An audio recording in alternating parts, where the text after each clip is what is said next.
Hello dear friends, welcome to my YouTube channel Oral and General Health Simplified by Dr. ध्रुव अस्थाना। आज हम लोग बात करेंगे कि रूट कैनाल ट्रीटमेंट यानी कि सिंपल शब्दों में RCT या फिर और सिंपल शब्द हिंदी में बात करें जो लोग ज़्यादातर जानते हैं कि दांत की नसों का ट्रीटमेंट। इस वीडियो में हम लोग बात करेंगे कि रूट कैनाल ट्रीटमेंट की रिक्वायरमेंट कैसे होती है, कब होती है, और इसमें हम लोग लेटर पार्ट में वीडियो में ये भी दिखाएंगे कि एक एक्सट्रैक्टेड ह्यूमन दांत पे RCT करके मैं आपको दिखाऊंगा कि RCT कैसे होता है। तो सबसे पहले मैं आपको बताऊंगा इस वीडियो में कि दांत की बेसिक एनाटॉमी क्या होती है, दांत में कितनी लेयर्स होती हैं, ताकि आप लोग समझ पाएं कि दांत की नसों का ट्रीटमेंट क्या होता है। तो अब आगे पार्ट में मैं आपको कुछ समय बताऊंगा दांत की एनाटॉमी के बारे में। देखिए, ये एक दांत का डायग्राम है। इसमें आप सब लोग देख रहे होंगे दांत की 3 लेयर होती हैं, वाइट, येलो और रेड, सिंपल शब्दों में। लेकिन एक डॉक्टर के लिए ये पहली लेयर इनेमल कहलाती है, दूसरी लेयर पीली वाली डेंटिन कहलाती है और तीसरी लेयर ये नसें होती हैं। तो और ये जो आपको गुलाबी गुलाबी दिख रहा है पिंक कलर का, ये आपके मसूड़े होते हैं। यानी कि जब आप अपना मुंह खोलते हैं तो आपके अपने मुंह में जो सफ़ेद पार्ट दिखता है वो इनेमल होता है। लेकिन ज़्यादातर लोग जब आप ब्रशिंग नहीं करते तो दांत का कीड़ा जब लगता है तो इनेमल जो है, ये वाइट पार्ट है जो आपको काले काले धब्बे दिखते हैं, वो यहीं से लगना स्टार्ट होता है। और ये ज़्यादातर लोगों के किसी ना किसी दांत पे काला धब्बा दिखता है। आप अपना मुंह खोलेंगे तो दिख जाएगा। अब आपको बताएंगे इस दांत में RCT की रिक्वायरमेंट कब हो सकती है। मान लीजिए आपके दांत में कीड़ा लगा, आप ब्रशिंग नहीं कर रहे हैं, आपके यहाँ पे काला धब्बा लगा। जब तक दांत का कीड़ा आपके इनेमल में रहता है यानी कि वाइट पार्ट में रहता है, तब तक आपको कोई सिम्टम्स नहीं आते। लेकिन अगर आप अपने डॉक्टर से कंसल्ट कर लें, अगर हल्का सा इनेमल में है, या फिर खुद दिन में डेली 2 बार या 3 बार ब्रशिंग शुरू कर दें, फ्लोराइड माउथ वॉश शुरू कर दें, विटामिन D के सप्लीमेंट्स कर लें, तो क्या होता है आपका यहाँ पे आपकी जो डेंटल केरीज होती है यानी कि दांत का कीड़ा होता है, यहाँ पे रोका जा सकता है अगर आप प्रॉपर ब्रशिंग और ओरल हाइजीन मेंटेन रखते हैं तो। और यहाँ पे अगर आपने रोक लिया तो कीड़ा आपके आगे नहीं बढ़ेगा। और यहाँ पे जब कीड़ा होता है तो आपको कोई ठंडा गर्म भी नहीं लगता। तो एक तो ये प्रकार के लोग होते हैं जो कि प्रॉपर केयर करते हैं और दांत के कीड़े को बढ़ने से रोक लेते हैं। दूसरे वे लोग होते हैं जो प्रॉपर ब्रशिंग नहीं करते हैं। तो क्या होता है उनके कि ये इनेमल से दांत का कीड़ा सेकेंड लेयर जो डेंटिन होती है येलो, इसमें पहुंच जाता है। तो दांत में ठंडा गर्म लगने के जो सिम्टम्स आते हैं वे तब आते हैं जब आप प्रॉपर ओरल हाइजीन नहीं मेंटेन रखते और वो सेकेंड लेयर में पहुंच जाता है। जब यहाँ पहुंचता है तो आपको बहुत सीवियर ठंडा गर्म लगता है, मीठा खाएंगे आपके मुंह में लगेगा झन्ना आ गया बिल्कुल। और लेकिन जब ये ठंडा गर्म और ये मीठा खाने पे दर्द होता है यहाँ पे, तो ये यहाँ पर भी आपको समय होता है कि आप अपने डॉक्टर के पास जाएं और आपका दांत ठीक हो जाए। इस कंडीशन को हम लोग कहते हैं रिवर्सिबल पल्पाइटिस, यानी कि सेकेंड लेयर में जब पहुंचा ठंडा गर्म लग रहा है। तो यहाँ पे जब आप डॉक्टर के पास जाते हैं सेकेंड लेयर पे दिखाने, तो पहुंच गया होता है, तो वहाँ पे डॉक्टर आपके कीड़े को साफ करके फिलिंग कर देते हैं, या कि यानी कि सिंपल शब्दों में इसमें मसाला भर देते हैं जो कि कॉमन आदमी समझता है। तो यहाँ से भी आपको दांत को बचाया जा सकता है। लेकिन इस समय आपको डॉक्टर के पास जाना ही पड़ता है। इस लेयर में आप ब्रशिंग से या फिर कोई विटामिन D से अपने दांत को ठीक नहीं कर सकते। तो अगर आपने ऐसे लोग भी होते हैं जो दांत के खर्चे से बचते हैं, दांत के डॉक्टर के यहाँ जाने से डरते हैं, तो वो लोग क्या करते हैं, यहाँ पे भी अगर आप नहीं गए, अगर ये दांत का कीड़ा चलते चलते ये तीसरी लेयर यानी कि ये नसों में पहुँच गया, जहाँ की देख रहे होंगे नसें जा रही हैं, तो फिर दिक्कत की बात होती है। इस कंडीशन को हम लोग कहते हैं इरिवर्सिबल पल्पाइटिस। यहाँ पे अगर एक बार आपका कीड़ा पहुँच गया तो यहाँ से होते होते सीधे आपका हड्डी में पहुँच जाता है, दांत की जड़ों के नीचे, और यहाँ पे पस यानी कि एब्सेस यानी कि सिंपल शब्दों में मवाद बन जाता है और आपके सीवियर दर्द होने लगता है। आपके सूजन आ जाती है, आपके जबड़े में दर्द होता है, सर तक जाने लगता है। दांत में देख रहे होंगे ये रूट है, ये नर्व है, यहाँ बोन है। तो इसीलिए इसको रूट कैनाल ट्रीटमेंट कहते हैं, क्योंकि जब आपका एक बार कीड़ा तीसरी लेयर यानी कि आपका है यहाँ पहुँच गया, तो यहाँ से फिर आपको फिर रूट कैनाल ट्रीटमेंट की ज़रूरत पड़ती है। रूट कैनाल क्यों कहते हैं? रूट में इसकी जड़ें हैं, यहाँ पे कीड़ा पहुँच गया तो डॉक्टर के पास जाएंगे तो आपको सुन करके इसकी जड़ें साफ करेगा और प्रॉपर इलाज करवाना पड़ेगा। ये पूरी प्रोसेस 4 से 5 दिनों में होती है, लेकिन मैं अभी आगे वीडियो में आप लोगों को डेमोन्स्ट्रेट करूँगा। 5 मिनट में शॉर्ट एक एक्सट्रैक्टेड ह्यूमन दांत पे डेमोन्स्ट्रेट करूँगा कि कैसे आरसीटी किया जाता है। देखिए, तो आप लोगों को मैं जो भी मैंने पहले बताया था कि रूट कैनाल ट्रीटमेंट क्या होता है, अब मैं जो आगे डेमोन्स्ट्रेट करूँगा आप लोगों को एक्सट्रैक्टेड दांत पे, तो इसमें एक शॉर्ट पे मैं बता दूँ आपको मैं क्या प्रोसीजर करने वाला हूँ। ये आपका एक दांत है जिसमें काला काला कीड़ा लग गया है और ये इनामल को खा गया है, डेंटिन को खा गया है और नसों में पहुँच गया है और हड्डी के होते होते यहाँ हड्डी में आपके काले रंग का जो इसमें होता है एब्सेस बन गया है, यानी कि यहाँ सूजन आएगी, आपको दर्द होगा और आपको पेन किलर खानी पड़ेगी और यहाँ पे आपको रूट कैनाल ट्रीटमेंट की ज़रूरत पड़ेगी। डॉक्टर के पास जाएंगे तो डॉक्टर के पास जाएंगे तो इसमें देखिए डॉक्टर ने आपके जो काला काला कीड़ा लगा था इसको साफ़ कर दिया, इसमें सब सफ़ेद हो गया और उनके पास एक इंस्ट्रूमेंट होता है जिसको हम लोग फाइल कहते हैं, वो अंदर रूट में जाके आपके कीड़े को साफ़ करता है। देख रहे हैं जैसे काला काला था यहाँ पे और यहाँ पे काला काला नहीं है, तो उन्होंने जाके साफ़ कर दिया, क्लीन कर दिया, तो ये आपका इन्फेक्शन यहाँ पे क्लीन हो गया, पूरा क्लीन कर दिया। दोनों जड़ों में क्लीन होता है, इसमें और इसमें भी उन्होंने इस जड़ में भी क्लीन कर दिया, पूरा साफ़ कर दिया। इसमें दवाइयाँ डाली जाती हैं प्लस एंटीबायोटिक्स भी डाली जाती हैं, प्लस आपकी 4 से 5 दिनों में कंप्लीट हो जाती है। अब जब आपके 4 से 5 सेटिंग हो जाती है, डॉक्टर सब क्लीन कर देता है, इसमें एंटीबायोटिक्स डाल देता है, पूरा साफ़ कर देता है, आपका एब्सेस क्लीन हो गया, आपकी स्वेलिंग सबसाइड हो गई। तो फिर क्या करता है डॉक्टर, इसमें जड़ों में एक मटेरियल होता है जिसको हम लोग कहते हैं गट्टा पर्चा यानी कि जीपी पॉइंट, उससे सील कर देता है। यहाँ फिलिंग कर देता है, जो उसने ड्रिलिंग करी होती, दांत खोखला हो जाता है, उसको फिलिंग से सील कर देता है। फिलिंग से सील करने के बाद आपको फिर 10 से 15 दिनों बाद बुलाया जाता है और फिर में एक ऊपर से कैप लगा दी जाती है, यानी कि उसको सेफली दांत आप उससे चबा सकें। जैसे कि मैंने आप लोगों को बताया था कि मैं इस वीडियो में डेमोन्स्ट्रेट भी करूंगा एक्सट्रैक्टेड ह्यूमन दांत पे, जो कि मेरे ही पेशेंट से मैंने एक बार एक्सट्रैक्ट किया था। तो इस दांत में आप देख रहे होंगे ये वाइट पोर्शन जो है इनामल, ये इसमें इनके काला काला कीड़ा दिख रहा है, लेकिन ये इनामल में ही था तो इनके इससे कोई सिम्टम नहीं आ रहे थे।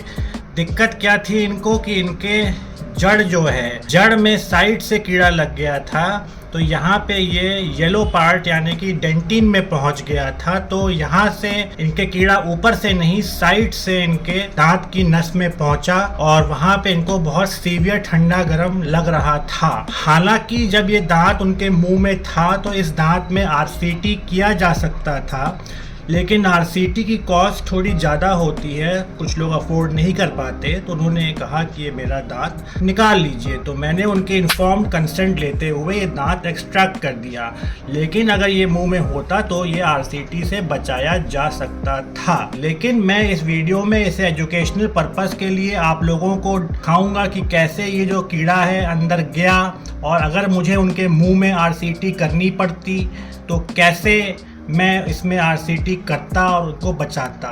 ये सिर्फ एजुकेशनल पर्पस के लिए है ताकि कॉमन आदमी भी समझे कि दांत को कैसे आरसीटी के बचाया जा सकता है। तो ये देख लीजिए कीड़ा इनका साइड से पहुंचा है, अंदर काला काला दिख रहा है और ये फर्स्ट लेयर खा के सेकेंड लेयर डेंटिन में पहुंच गया। तो फिर आगे वीडियो में मैं डेमोन्स्ट्रेट करूंगा कैसे डेंटिस्ट के पास आप जाएंगे, तो कैसे आपको वो सुन करके, अगर मैं ये प्रोसीजर उनके मुंह में करता तो पहले उनको एनेस्थीसिया देता ताकि पेनलेसली पूरा प्रोसीजर हो जाता। यहाँ पे एक्सट्रैक्टेड है तो यहाँ पे उसकी कोई ज़रूरत नहीं है। तो फिर मैं आगे शुरू करता हूँ। ठीक है, तो अब हम इस वीडियो में आगे डेमोन्स्ट्रेट कर रहे हैं कि कैसे आप डेंटिस्ट के पास जाएंगे। उनके पास एक ड्रिलिंग मशीन होती है, इसमें ऐसे चलती है, इसकी आवाज़ से आप लोग बिल्कुल भी मत डरिएगा, ये बिल्कुल डेंटिस्ट इससे ट्रेंड होते हैं, कैसे ऐसे सेफली ड्रिल करते हैं आपके ऊपर से। भले ही कीड़ा आपके साइड से लगा हो, लेकिन आपके मुंह में जब दांत ये होता है, ये ऊपर का दांत है, तो ये ऊपर के दांत में ये शुरू ये ड्रिलिंग ऊपर से ही करते हैं, साइड से नहीं करेंगे। तो ध्यान से देखिएगा इस वीडियो में मैं कैसे ड्रिलिंग करता हूं और इसकी जड़ें साफ़ करूंगा, दवाई डालूंगा, शॉर्ट में आपको एक्सप्लेन करूंगा। ये वीडियो में जो भी मैं करूंगा ये प्रोसीजर 4 से 5 सेटिंग में होता है, लेकिन मैं इसे 5 से 7 मिनट में आप लोगों को डेमोन्स्ट्रेट कर दूंगा ताकि आप लोगों को बेसिक एजुकेशनल पर्पस से जानकारी हो जाए।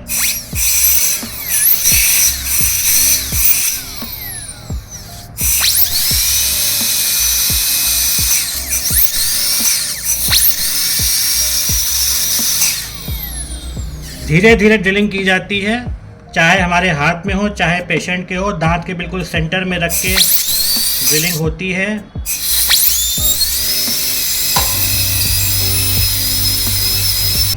ठीक है, जो मैंने अभी आपको जो ड्रिलिंग दिखाई थी, मैंने दांत को ड्रिल करके आपको दांत के अंदर का पोर्शन दिखा रहा हूँ। मैं अपने ये इंट्रा ओरल कैमरा के माध्यम से दिखा रहा हूँ ये दांत के अंदर का, क्योंकि कैमरे से दिखाना मुश्किल होगा। तो आप देख रहे हैं मैंने इनेमल पोर्शन से कीड़ा हटा दिया है और दांत की जड़ में पहुंच गया हूं जहां पे अंदर कीड़ा लगा। तो आप अंदर बहुत ध्यान से अगर देखेंगे तो एक काले काले अंदर बहुत गहराई में आपको डॉट जैसे दिख रहे हैं, जैसे कि इसमें अंदर दिख रहा है, इधर पीछे से अंदर आपको दिख रहा है। और ये आपको अंदर ये क्या है, डॉट नहीं है, ये जड़ है जो मैंने वीडियो के स्टार्टिंग में आपको बताई थी। जड़ें होती हैं, पहले ड्रिल करते हैं, फिर यहाँ से पिन डाल के सफाई करते हैं, और तो फिर इसी जड़ों के थ्रू मैं अंदर अभी आगे वीडियो में दिखाऊंगा। अपना पिन से सफाई करूंगा, फिलिंग करूंगा और फिर आगे का प्रोसेस डेमोन्स्ट्रेट करूंगा। तो ये आप देख रहे हैं इस वीडियो में, इंट्रा ओरल कैमरे के माध्यम से भी देख लीजिए जो कीड़ा इस दांत से बाहर से लगा था कितना साफ आपको दिख रहा है। इसमें ये अंदर से कीड़ा बाहर से लगा था, पूरा दांत खा गया था, पेशेंट के ठंडा गर्म लग रहा था।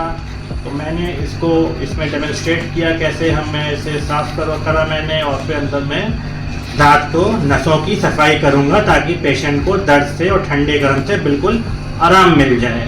तो फिर अब इसको आगे की प्रोसेस को शुरू करते हैं। ठीक है, तो मैंने अब आपको आगे की प्रोसेस डेमोन्स्ट्रेट करूंगा जो मैंने अभी आपको इंट्राओरल कैमरे के माध्यम से दांत के अंदर का स्ट्रक्चर दिखाया था। तो आप देख लीजिए वही दांत है, और जब मैंने इसके दांत के अंदर को जब कीड़ा साफ़ कर दिया है तो अंदर जड़ें दिख रही हैं। तो जड़ों की सफाई मैं कैसे करूंगा मैं भी आपको इस इंस्ट्रूमेंट के माध्यम से, जिसे फाइल कहते हैं, दिखाऊंगा। ये साइड से इसके कीड़ा लगा था, अब मैं इसकी सफाई करूंगा। ध्यान से आप लोग वीडियो में बने रहिए और देखते रहिए। हाँ, ये जो वही के फाइल है जो मैंने पहले बात करी थी, ये आपकी जड़ में जाती है दांत के और साफ़ करती है। देख रहे होंगे आप इतनी पतली ये है क्योंकि दांत की जड़ें बहुत पतली होती हैं, नसें बहुत पतली होती हैं।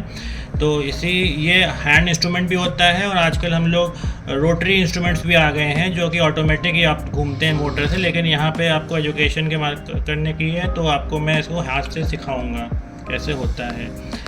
तो इस दांत में जो आपकी ऊपर की दाढ़ होती है, इसमें 3 जड़ें होती हैं, 1, 2 और तीसरी ये जड़ सबसे चौड़ी होती है। तीनों ही जड़ों की सफाई की जाती है अगर आरसीटी होता है। ऐसा नहीं कि अगर आरसीटी कीड़ा एक जगह लगा है तो उसी जड़ की सफाई हो, अगर आरसीटी होता है तो सभी जड़ों की सफाई की जाती है। तो आप बस ध्यान से देखते रहिए कैसे हम करते हैं फाइलिंग, और सभी जड़ों में जाते हैं और गोल गोल इसे घुमाते हैं, ऐसे करते जाते हैं, और फिर अंदर बाहर का करते हैं ताकि वो अंदर से नस निकल जाए। फिर इसको एक नस से निकाल के दूसरी नस में डालते हैं।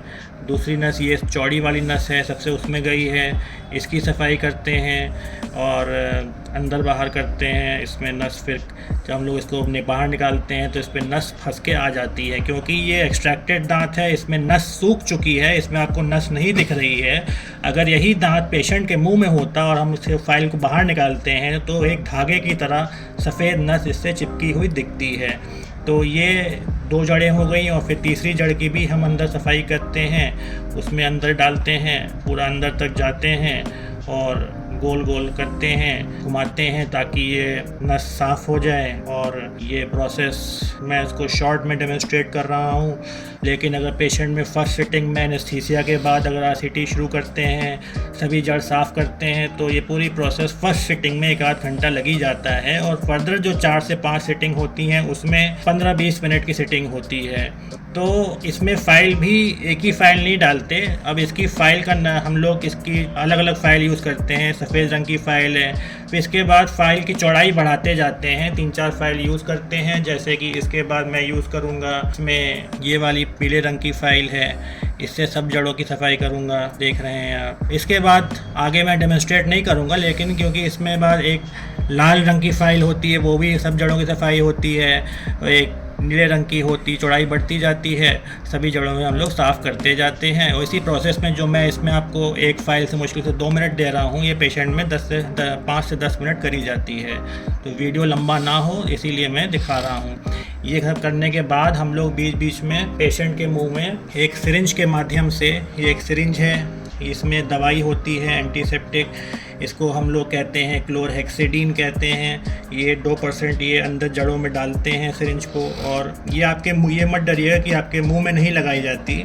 ये जो दांत के अंदर जड़ें होती हैं, जिसको मैंने दिखाया था, आपके अंदर पिन डाल रहा था, ये सिरिंज की जो सिरिंज होती है, ये भी उन्हीं जड़ों में जाती हैं जहाँ पिन होता है। ये आपके चुभती नहीं है, ये दांत के अंदर जाती है और इससे जो दवा निकलेगी, ये दवाई दांत के अंदर जाके आपके मुंह के अंदर वापस आ जाती है और आपसे कहते हैं कि ये थूक दें, इसको निगला नहीं जाता और ना ही ये आपके अंदर जाती है। तो आप देखिएगा, हम लोग बड़े सहारे से हर जड़ में इस दवाई को धीरे धीरे इंजेक्ट करते हैं और ये दवाई बाहर निकल जाती है। जैसे आप लोग देख रहे होंगे कि ये जड़ में है और इसको सभी जड़ों में डालते हैं थोड़ा थोड़ा, ताकि आपके अंदर से डिसइंफेक्ट हो जाए और ये बाहर निकल जाती है। यहाँ तो नीचे गिर रही है लेकिन पेशेंट के मुंह में गिरती है तो वो बाहर थूक देता है। ये बहुत प्रेशर से नहीं डालते, हल्के हल्के प्रेशर से डालते हैं। एक ये डालते हैं, दूसरा दवा एक और होती है, इसको हम लोग कहते हैं सोडियम हाइपोक्लोराइड। और ये दवा जो होती है ये भी सब डिसइंफेक्ट करने के लिए होती है जड़ों में। और इस दवा को सावधानी से यूज़ करना चाहिए, बहुत डाइल्यूट करके,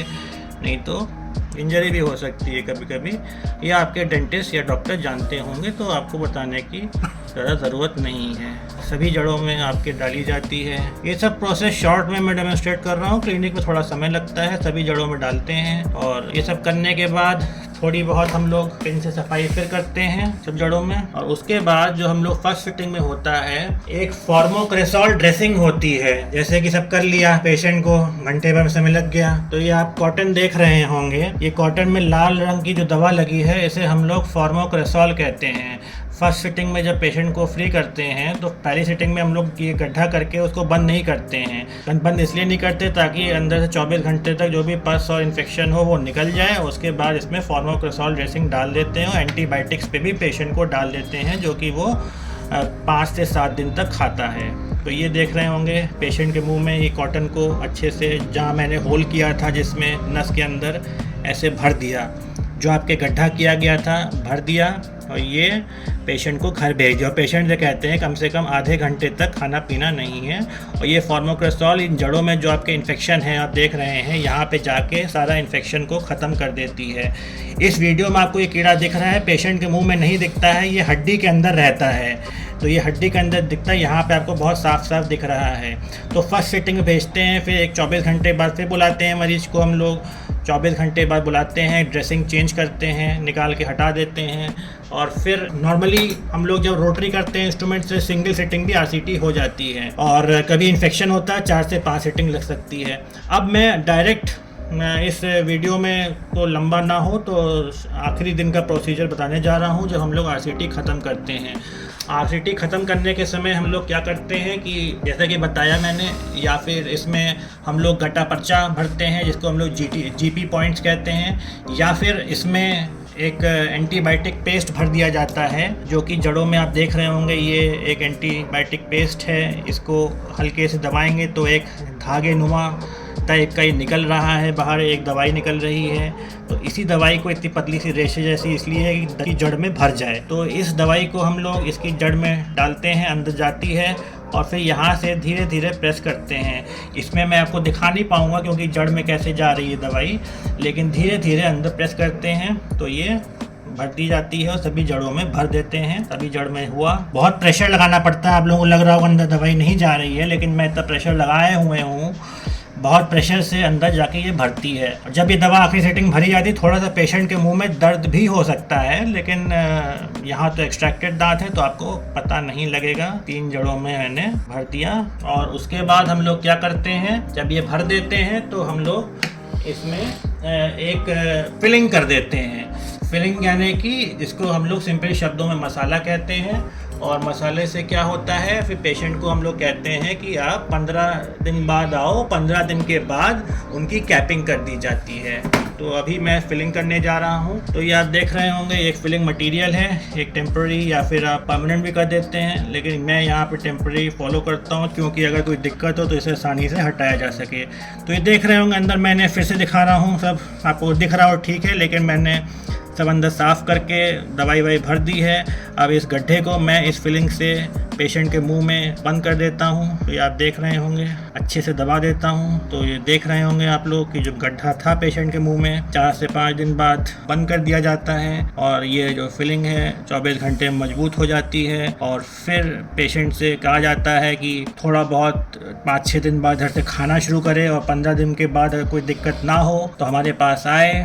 तो फिर हम लोग क्या करते हैं, फिर उसको एडवाइस करते हैं कि इस पर कैपिंग करवा ले, उसमें दांत को छोटा करके कैप लगा दी जाती है। तो फिर मुझे लगता है इस वीडियो के अंत में आते आते मैंने आपको RCT का प्रोसीजर काफ़ी डिटेल में एक्सप्लेन कर दिया और आप लोगों को समझने में कोई दिक्कत नहीं होगी। फिर भी अगर आपको कुछ क्वेश्चंस हों तो उसको नीचे कमेंट बॉक्स में लिखें, मैं उसको क्लियरली एक्सप्लेन करने की कोशिश करूँगा। तो have a great day and bye, thank you.